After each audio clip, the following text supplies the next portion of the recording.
பிரைஸ்லான் நாள் 131 தியான பகுதி 1 சாமுவேல் 28ஆம் அதிகாரம் மற்றும் 29ஆம் அதிகாரம். 28ஆம் அதிகாரத்தை வாசிப்போமானால், அதில் பெலிஸ்தர்கள் இஸ்ரவேல் மேல் யுத்தம் செய்யும்படி ஒன்று கூடினார்கள். அப்பொழுது ஆகீஸ் ராஜா தாவீதை, நீயும் உன் மனுஷரும் எவ்விதத்திலும் என்னோடு கூட யுத்தத்திற்கு வர வேண்டும் என்று தாவீதுக்கு அறிவிக்கிறார். தாவீது இஸ்ரவேலனாய் இருந்தும் அவன் இஸ்ரவேல் ஜனங்களை விட்டு பிரிந்து வந்து ஆகீஸ் இடத்தில் தஞ்சமடைந்தபடியினால் ஆகீஸ் இஸ்ரவேலுக்கு எதிராக யுத்தம் பண்ண பொழுது தாவீதையும் வரும்படி அழைக்கிறார். அப்பொழுது தாவீது, உங்களுடைய அடியான் செய்ய போகிறதை நீ நிச்சயமாய் அறிந்து கொள்ளுவீர் என்றான். அப்பொழுது ஆகீஸ் தாவீதை நோக்கி, இதற்காக உன்னை எந்நாளும் என் மெய் காவலனாக வைப்பேன் என்றார். இதில் ஆகீஸ் தாவீதின் மேல் வைத்த நம்பிக்கையை நம்மால் பார்க்க முடியும். பெலிஸ்தர்கள் வந்தார்கள் என்ற செய்தி கேள்விப்பட்டவுடன் சவுலுடைய இருதயம் மிகவும் தத்தளிக்க ஆரம்பித்தது. நாட்களில் சாமுவேல் இல்லாதபடியினால் சவுலால் சாமுவேலிடத்தில் விசாரிக்க முடியவில்லை. எனவே சவுல் கர்த்தரிடத்தில் விசாரித்த போது கர்த்தர் அவனுக்கு சொப்பனங்களினாலாவது ஊரிமினாலாவது தீர்க்கதரிசிகளினாலாவது மறு உத்தரவு அருளவில்லை. அதாவது காலத்தில் கர்த்தரிடத்தில் விசாரிக்கும் பொழுது கர்த்தர் சொப்பனங்களினால் வெளிப்படுத்துவார். இரண்டாவதாக ஊரிம் தும்மிம் என்பவர்கள் மூலமாக தேவனுடைய நடத்துதலை அக்காலத்தில் அறிந்து கொண்டார்கள். மூன்றாவதாக தீர்க்கதரிசிகள். இந்த மூன்றின் மூலமாகவும் சவுலுக்கு பதில் கிடைக்கவில்லை. சாமுவேல் மரித்து போனபடினால் அந்த நாட்களில் தீர்க்கதரிசிகள் இல்லாதிருந்தார்கள். அப்பொழுது சவுல் தன் ஊழியக்காரரை நோக்கி, அஞ்சனம் பார்க்கிற ஸ்திரியை தேடுங்கள், நான் அவளிடத்தில் போய் விசாரிப்பேன் என்பதாக சொல்லுகிறான். இதே சவுல்தான் அஞ்சனம் பார்க்கிறவர்களையும் குறி சொல்லுகிறவர்களையும் தேசத்தில் இராதபடிக்கு துரத்தி விட்டான். இப்பொழுதோ அவன் போய் அஞ்சனம் பார்க்கிற இடத்தில் போய் விசாரிக்கும்படி சொல்லுகிறான். இன்றும் கூட சிலர் கர்த்தரை நோக்கி ஜெபிப்பார்கள். அந்த காரியத்தில் மாற்றம் வரவில்லை என்றால் அதற்கு மாந்திரிகத்தையும் குறி சொல்லுதலையும் நாடி போகிறவர்கள் இருக்கிறார்கள். தேவப்பிள்ளைகளாகிய நாம் ஒரு நாளும் மாந்திரிகத்தை குறி சொல்லுதலை நாம் நாடி தேடி செல்லக்கூடாது. நாம் கர்த்தத்தில் கேட்கும் பொழுது கர்த்தர் நம்மிடத்தில் பேசாவிட்டால் அவர் பேசும் வரையிலும் நாம் அவர் சமூகத்தில் காத்திருக்க வேண்டும். கர்த்தர் பதில் தர தாமதித்தாலோ அல்லது பதில் வராவிட்டாலோ இப்படி வேறு நபர்களை பார்க்கக்கூடிய வாழ்க்கை மிகவும் பரிதாபமானதாய் மாறிவிடும். காரணம், தேவனை அல்லாமல் மற்றெல்லாம் பிசாசுகளினாலேயே உண்டாக்கப்படுகிறது. சவுலோ கர்த்தர் பதில் தரவில்லை என்றவுடன் பிசாசுகளை நாடி போகிறான். அப்பொழுது சவுலின் ஊழியக்காரர் அஞ்சனம் பார்க்கிற ஒரு ஸ்திரியை கண்டுபிடித்து சவுலை மாறுவிடம் அணிந்து அவளிடத்தில் கொண்டு போய் விடுகிறார்கள். அப்பொழுது அவள் யாரை எழுப்ப வேண்டும் என்பதாக சவுலிடத்தில் கேட்கிறார். சவுல் சாமுவேலை எழும்பி வர பண்ண வேண்டும் என்பதாக சொல்லுகிறான். அப்பொழுது அஞ்சனம் பார்க்கிற அந்த ஸ்திரீ, ஏன் என்னை மோசம் போக்கினீர், நீர்தான் சவுல் அச்சிது என்பதாக மகா சத்தமிட்டு கூப்பிட்டாள். காரணம் என்னவென்றால் அவள் செய்தவைகளில் ஏதோ ஒரு காரியம் அவளை பாதித்திருக்கிறது. இது நிமித்தம் அவள் பயப்பட ஆரம்பித்தாள். சவுலோ, பயப்படாதே, நீ காண்கிறது என்ன என்பதாக கேட்க, தேவர்கள் பூமிக்குள்ளிருந்து ஏறி வருகிறதை காண்கிறேன் என்பதாக சவுலுக்கு சொன்னாள். இதற்கு முன்பாக இப்படி பலமுறை அவள் பார்த்து சொல்லியிருந்தாலும் இந்த முறையோ தேவர்கள் எழும்பி வந்திருக்கிறார் என்பதாக பயந்து சொல்லுகிறாள். அப்பொழுது சவுல் அவருடைய ரூபம் என்ன என்பதாக கேட்டதற்கு, சால்வை பொறுத்து கொண்டிருக்கிற ஒரு முதிர்ந்த வயதான மனுஷன் எழும்பி வருகிறான் என்பதாக சொன்னால், அப்பொழுது சாமுவேல் என்பதாக சவுல் அறிந்து கொண்டான். எனவே சவுல் தரை மட்டும் முகங்குப்புற விழுந்து வணங்கினான். சாமுவேல் சவுலை நோக்கி, நீ என்னை எழும்பி வர பண்ணி என்னை களைத்தது என்ன என்று கேட்டான். அதற்கு சவுலோ, நான் மிகவும் நெருக்கப்பட்டிருக்கேன் என்பதாக தன்னுடைய நிலைமையை குறித்து சொல்லுகிறான். அதற்கு சாமுவேல், கர்த்தர் உன்னை விட்டு விலகி உனக்கு சத்துருவாய் இருக்கும்போது நீ என்னிடத்தில் கேட்பானேன்? கர்த்தர் என்னை கொண்டு சொன்னபடியே ராஜ்யத்தின் உன் கையிலிருந்து பறித்து அதை தாவீதுக்கு கொடுத்து விட்டார். கர்த்தர் இஸ்ரவேலரை பெலிஸ்தர் கையில் ஒப்பு கொடுப்பார். நாளைக்கு நீயும் உன் குமாரரும் என்னோடு இருப்பீர்கள் என்பதாக சாமுவேல் சொன்னார். அப்படி என்றால் நாளை தினத்தில் சவுலும் சவுலுடைய குமாரர்களும் மரித்து போய் விடுவார்களாம். அஞ்சனம் பார்க்கிற ஸ்திரீ மெய்யாகவே எழுப்ப முடியுமா என்று கேட்போம் என்றால், நிஜத்தில் எந்த அஞ்சனம் பார்க்கிறவர்களும் மனிதர்களை எழும்பி வர பண்ண முடியாது. அப்படி என்றால் இங்கே சாமுவேல் எழும்பி வந்தாரே என்று கேட்போம் என்றால், இங்கே கர்த்தர் சாமுவேலை எழுப்பி சவுலுக்கு சொல்ல வேண்டிய வார்த்தைகளை சொல்லும்படிக்காகவே சாமுவேல் எழும்பி வந்தார். ஒருவேளை மடித்த மனிதர்களை எழுப்புகிற அனுபவம் அந்த ஸ்திரீக்கு இருக்குமானால் அந்த ஸ்திரீ சாமுவேலை கண்டு பயப்பட வேண்டியதில்லை. ஆனால் அவள் பல முறை பல மனிதர்களை இவ்விதமாய் எழுப்பி அவள் காரியங்களை சொல்லியிருந்தாலும் இந்த முறை நடைபெறுகிற காரியங்கள் எல்லாமே வினோதமாய் இருந்தபடியினால் அந்த ஸ்திரீயானவள் பயப்பட்டாள். எனவே சாமுவேல் அஞ்சனம் பார்க்கிறவர்களாக எழும்பவில்லை, கர்த்தர் எழுப்பி சவுலுக்கு இந்த வார்த்தைகளை சொல்லும்படிக்காகவே எழுப்பினார். இந்த வார்த்தைகளை கேட்டவுடன் சவுல் மிகவும் பயந்து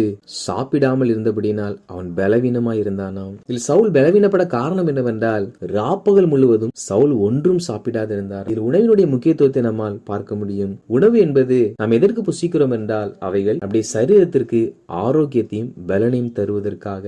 என தேவபிள்ளைகளாகிய நாம் சரியான நேரத்தில் சரியான ஆகாரத்தை உட்கொள்ளாவிட்டால் அது நம்முடைய சரீரத்தில் பலவீனத்தை ஏற்படுத்தும். சவுல் ராப்பகல் முழுவதும் சாப்பிடாமல் இருந்தபடியினால் பலவீனமாயிருந்தான். அந்த அஞ்சனம் பார்க்கிற ஸ்திரியோ சவுலை சமாதானப்படுத்தி அப்பத்தை சுட்டுக் கொடுக்கிறாள். அதை புசித்த பிற்பாடுதான் சவுல் புறப்பட்டு போனான். தேவப்பிள்ளைகளாகிய நாம் ஏற்ற வேளையில் நல்ல சத்துள்ள ஆகாரங்களை புசிக்கிறவர்களாய் காணப்பட வேண்டும். அப்பொழுதுதான் நாம் பலமுள்ளவர்களாய் வாழ முடியும். 29ஆம் அதிகாரத்தை வாசிப்போமானால் அதில் பெலிஸ்தர்கள் தங்கள் சேனைகளோடு கூட ஆப்பைகளே போய் பாளையம் இறங்கினார்கள். அப்பொழுது அவரோடு கூட தாவீதும் தாவீதின் சேவரும் கூட சென்றார்கள். எனவே பெலிஸ்தரின் பிரபுக்கள் இது எபிரேயர் எண்ணத்திற்கு என்பதாக ஆகீஸ் ராஜாவிடத்தில் சொன்னார்கள். ஆகீஸோ, தாவீது இத்தனை வருட காலங்கள் என்னோடு இருக்கவில்லையா, இவனிடத்தில் ஒரு குற்றமும் கண்டுபிடிக்கவில்லை என்பதாக சொல்லுகிறான். அவர்களோ தாவீதை திரும்பி அனுப்பிவிடும்படி ராஜாவிடத்தில் சொல்லுகிறார்கள். காரணம், தாவீது இஸ்ரேல் தேசத்தை சார்ந்தவன். உன் யுத்தத்திற்கு அழைத்து செல்லும் பொழுது தாவீது ஒருவேல் மனமாறி இஸ்ரேல் ஜனங்களோடு சேர்ந்து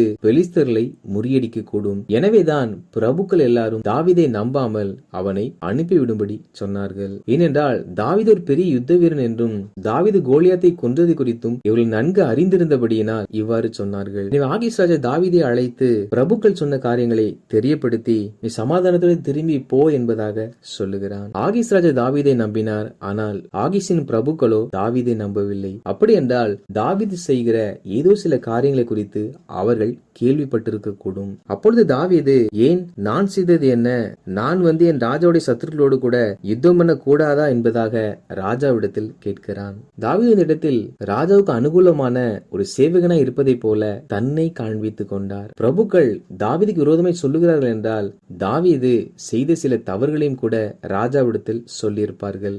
ராஜாவோ அவைகளை நம்பி தாவீதை கேள்வி கேட்கவில்லை. ஆனால் தாவீது இன்னும் ராஜாவுக்கு தான் உத்தமனாய் இருக்கிறேன் என்பதை விளங்க பண்ணும்படிக்காக ராஜாவுக்காக நான் துணை நின்று யுத்தம் பண்ண கூடாதா என்பதாக மேலும் நடிக்கிறார். இன்னும் கூட நாம் பணி செய்கிற இடத்தில் இப்படிப்பட்ட நபர்களை நம்மால் பார்க்க முடியும். அவர்கள் தவறு செய்வார்கள். அது வெளியே வந்தாலும் எஜமான்கள் அவர்கள் செய்த குற்றங்களை நம்பாமல் அவர்கள் மேல் மிக நம்பிக்கை வைத்திருப்பார்கள். தேவ பிள்ளைகளாகிய நாம் ஒரு நாளும் எந்த ஒரு நபரிடத்திலும் தவறு செய்து அதை மூடி மறைத்து நாம் எந்த தவறும் செய்யவில்லை, நாம் உத்தவர்கள் என்பதாக விளங்க பண்ண வேண்டும் என்று யாரையும் நாம் ஏமாற்றக்கூடாது. நாம் செய்கிற எல்லாவற்றிலும் உத்தமமும் உண்மையும் காணப்பட வேண்டும். அப்பொழுதுதான் கர்த்தர் நமக்கு துணையாயிருப்பார். அப்பொழுது ஆகீஸ், நீ தேவனுடைய தூதனை போல என் பார்வைக்கு பிரியமானவன், ஆனால் என்னோட வரக்கூடாது என்பதாக பிரபுக்கள் சொல்லுகிறார்கள் என்பதாக சொன்னான். அதாவது தாவீது ஆகீசுடைய பார்வையில் தேவதூதனை போல இருந்தாராம். தேவதூதர்கள் தேவன் சொன்ன எல்லா வார்த்தைகளையும் தவறாமல் தட்டாமல் செய்கிறவர்கள். அவர் தேவனிடத்திலிருந்து எந்த ஒரு காரியங்களையும்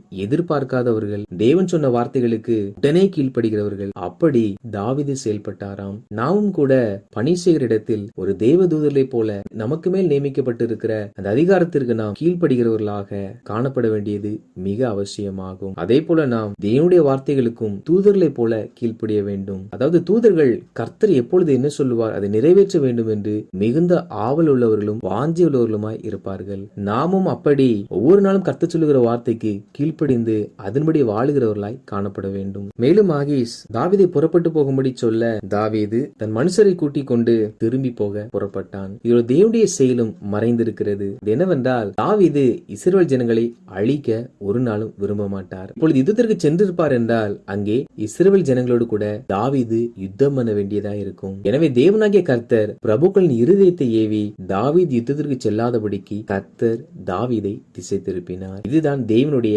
மறைவான செயலாகும். இங்கே பிரபுக்கள் எதிர்த்தார்கள் என்றால் அவர்களாக எதிர்க்கவில்லை. இருதயத்திற்குள்ளாக கர்த்தர் கிரியை செய்து தாவீதை இஸ்ரவேல் ஜனங்களுக்கு விரோதமாய் யுத்தத்திற்கு போகாதபடிக்கு அவர் திசை திருப்பினார். நாம் தேவனுடைய இணைந்து நடக்கிறவர்களாய் இருக்கும் பொழுது இப்படிப்பட்ட அநேக திசை திருப்புதல்களை நம்முடைய வாழ்க்கையில் ஒவ்வொரு நாளும் நம்மால் பார்க்க முடியும். காரணம், நாம் ஆராதிக்கிற தேவன் மிகுந்த ஆச்சரியமான காரியங்களை ஒவ்வொரு நாளும் நம்முடைய வாழ்க்கையில் செய்கிறவர். வாசித்த இந்த அதிகாரியின்படி கர்த்தருடைய ஜனங்களாகிய நாம் எல்லாவற்றிற்கும் கர்த்தரிடத்தில் தான் நாம் விசாரிக்க வேண்டும். கர்த்தர் பதில் தராவிட்டால் நம்மை நாம் திருத்திக் கொள்ள வேண்டும். இல்லாவிட்டால் கர்த்தர் பதில் தரும் வரை காத்திருக்க வேண்டும். எந்த காரணத்தை கொண்டும் தேவன் அல்லாத பிற காரியங்களையோ விக்கிரகங்களையோ பிற மத காரியங்களையோ மாந்திரிகம் போன்ற காரியங்களையோ தேவ பிள்ளைகளாகிய நாம் ஒரு நாளும் நாடி செல்லக்கூடாது. மேலும் ஏற்ற வேலைக்கு நல்ல ஆரோக்கியமான உணவுகளை நாம் புசித்து எந்த ஒரு நபரையும் ஏமாற்றாமல் உண்மையாய் வாழ்ந்து தேவதூதர்களைப் போல கொடுக்கப்படுகிற எல்லா கட்டளைகளையும் பொறுப்புகளையும் நிறைவேற்றுவோம். அப்பொழுது கர்த்தர் நம்மை ஆசீர்வதிப்பார்.